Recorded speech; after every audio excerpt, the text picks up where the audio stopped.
നിയമസഭാ തെരഞ്ഞെടുപ്പിലേറ്റ തിരിച്ചടിക്ക് പിന്നാലെ തൃണമൂൽ കോൺഗ്രസും മമതാ ബാനർജിയും നിലനിൽപ്പിനായുള്ള പോരാട്ടത്തിലാണ്. ഇന്ത്യ സഖ്യത്തിന്റെ യോഗത്തിൽ ഇന്നലെ പങ്കെടുത്ത് മമത ഭാവി പരിപാടികൾ തീരുമാനിക്കുമ്പോൾ ഡൽഹിയിൽ തന്നെ തൃണമൂൽ എംപിമാർ മമതയ്ക്ക് അടുത്ത പണി നൽകുന്നതിനുള്ള തയ്യാറെടുപ്പിലായിരുന്നു. തൃണമൂലിന്റെ 28 ലോക്സഭാംഗങ്ങളിൽ 20 പേർ എൻഡിഎക്കൊപ്പം അണിനിരക്കുന്നതാണ് നമ്മൾ കാണുന്നത്. ഏറ്റവും വലിയ മൂന്നാമത്തെ പ്രതിപക്ഷ പാർട്ടി തകർന്നടിയുമ്പോൾ മറുവശത്ത് ലോക്സഭയിൽ എൻഡിഎക്ക് കരുത്ത് കൂടുക കൂടിയാണ്. ഇപ്പോൾ തെരഞ്ഞെടുപ്പ് തോൽവിക്ക് പിന്നാലെയാണ് ബംഗാൾ നിയമസഭാ കക്ഷിയിൽ വലിയ പിളർപ്പുണ്ടായത്. ഔദ്യോഗിക വിഭാഗം പ്രതിപക്ഷ നേതാവായി ശോഭൻ ദേബ് ചതോപാധ്യായെ തെരഞ്ഞെടുത്തെങ്കിലും മമതാ ബാനർജിയുടെ നേതൃത്വത്തിലുള്ള എംഎൽഎമാർ പാർട്ടി പിളർത്തുകയായിരുന്നു. പ്രതിപക്ഷ നേതാവിനെ തീരുമാനിച്ചുകൊണ്ടുള്ള കത്തിലെ തങ്ങളുടെ ഒപ്പ് വ്യാജമെന്നായിരുന്നു വാദം. ഭൂരിപക്ഷം എംഎൽഎമാരുടെ പിന്തുണയും ഋതബ്രതയ്ക്കായിരുന്നു. ബംഗാൾ നിയമസഭയുടെ പ്രതിപക്ഷ നേതാവായി ഋതബ്രതയെ തീരുമാനിക്കുകയും ചെയ്തു. ഇതിന് പിന്നാലെയാണ് 20 എംപിമാർ എൻഡിഎ പക്ഷത്തേക്ക് പോകുന്നത്. ഗുരുതര ആരോപണങ്ങളുമായി ഇതിന് നേതൃത്വം നൽകുന്ന കകോലി ഘോഷ് രംഗത്ത് വന്നു. പാർട്ടി അധ്യക്ഷയും മുൻ മുഖ്യമന്ത്രിയുമായ മമതാ ബാനർജിക്കെതിരെ ഗുരുതര ആരോപണങ്ങളാണ് മുതിർന്ന പാർലമെന്റ് അംഗം കൂടിയായ കകോലി ഘോഷ് ഉയർത്തുന്നത്. താൻ ഉൾപ്പെടെ 20 എംപിമാർ സഭയിൽ പ്രത്യേകമായി ഇരിക്കാൻ അനുമതി തേടിയതായും അവർ പറയുന്നു. സംസ്ഥാനത്തെ ഭരണപരാജയം, തൊഴിലില്ലായ്മ, ക്രമസമാധാന തകർച്ച എന്നിവയിൽ പ്രതിഷേധിച്ചുകൊണ്ടാണ് താൻ പാർട്ടി നേതൃത്വവുമായി അകലുന്നത് എന്നതാണ് അവർ വ്യക്തമാക്കുന്നത്.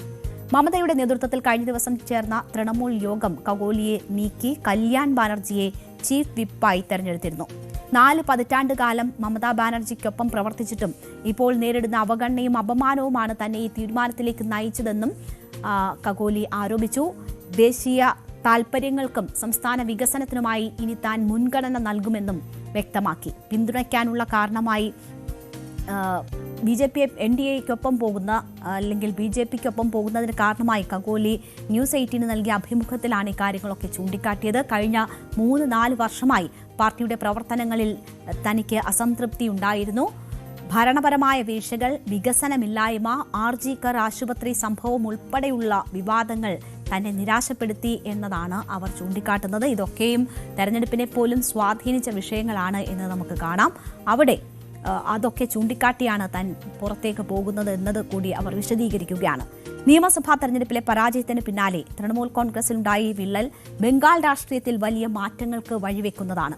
സംസ്ഥാനത്തും ദേശീയ തലത്തിലും കൂറുമാറ്റ നിരോധന നിയമത്തെ മറികടക്കാൻ ആവശ്യമായ ഭൂരിപക്ഷം വിമതർക്കുണ്ട് എന്നത് മമതാ ബാനർജിയുടെ നേതൃത്വത്തിന് വലിയ വെല്ലുവിളിയാണ് ഉയർത്തുന്നത്.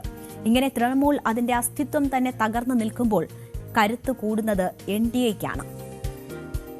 ഈ തെരഞ്ഞെടുപ്പിന് ശേഷമുള്ള സാഹചര്യങ്ങൾ നോക്കിയാൽ തൃണമൂലിന്റെ 20 അംഗങ്ങൾ പിന്തുണ പ്രഖ്യാപിച്ചതോടെ ലോക്സഭയിൽ NDAയ്ക്ക് കരുത്തു കൂടുകയാണ്. 543 സീറ്റുകളിൽ 3 സീറ്റുകളിൽ ഒഴിവുണ്ട്. അത് കുറച്ചാൽ 540 എംപിമാരാണ് ആകെ ഇപ്പോഴുള്ളത്. ഇതിൽ 293 എംപിമാരാണ് NDA പക്ഷത്തുള്ളത്. തൃണമൂൽ വിമതരുടെ വരവോടുകൂടി NDAയുടെ അംഗബലം 313 സഭയിൽ ഉയരും. തമിഴ്നാട്ടിൽ കോൺഗ്രസ് TVKയുമായി സഹകരിച്ചതിൽ പ്രതിഷേധിച്ച് DMK ഇന്ത്യ സഖ്യം വിട്ടിരുന്നു. ഇന്നലെ നടന്ന യോഗത്തിലും DMK പങ്കെടുത്തിരുന്നില്ല.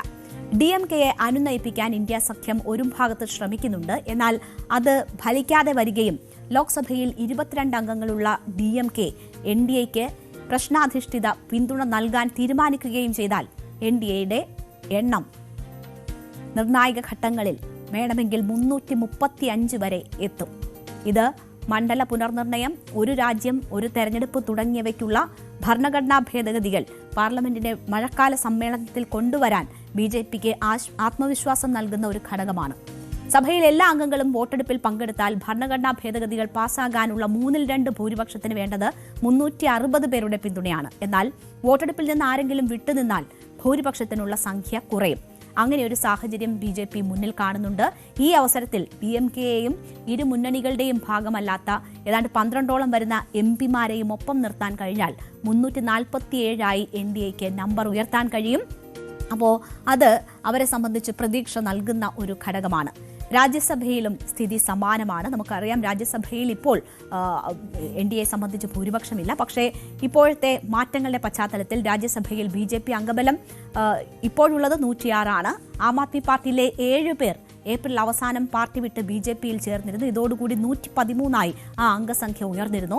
സഖ്യകക്ഷികളും സ്വതന്ത്രരും നാമനിർദ്ദേശം ചെയ്യപ്പെട്ടവരിൽ BJP അംഗത്വമുള്ളവരും ചേർന്ന് നിലവിൽ NDAയ്ക്ക് അങ്ങനെ 148 അംഗങ്ങൾ രാജ്യസഭയിലുണ്ട്.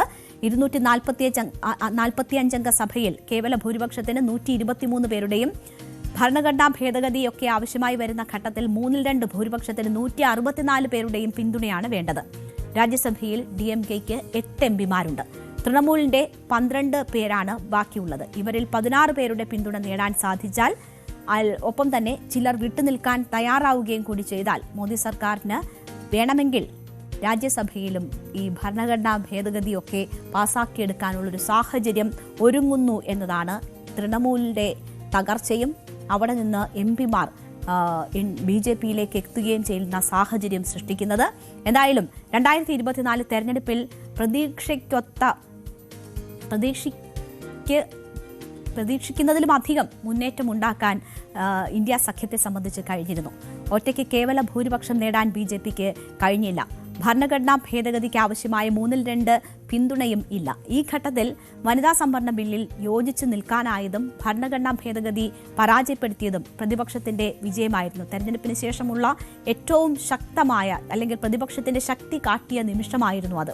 സർക്കാർ 2 വർഷം പൂർത്തിയാകുമ്പോൾ ആ ജനവിധിയെപ്പോലും അട്ടിമറിക്കുന്ന വിധത്തിൽ കാര്യം. കൂടുതൽ വാർത്തകൾക്ക് News 18 Keralam YouTube channel subscribe ചെയ്യുക.